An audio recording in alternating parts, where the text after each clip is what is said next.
How to enable dark mode on Deezer mobile. Hello guys, in today's video I'm gonna show you how to enable dark mode on Deezer mobile. First, then open Deezer, and here you will find settings in the top corner. Click on it and then click this one here, display,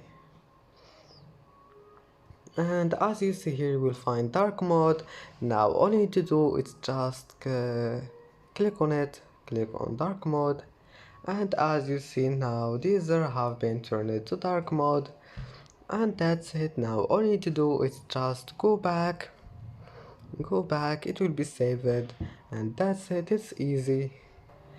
And that's it for today's video. Don't forget like and don't forget subscribe, and thank you for watching this video until the end and see you in the next video.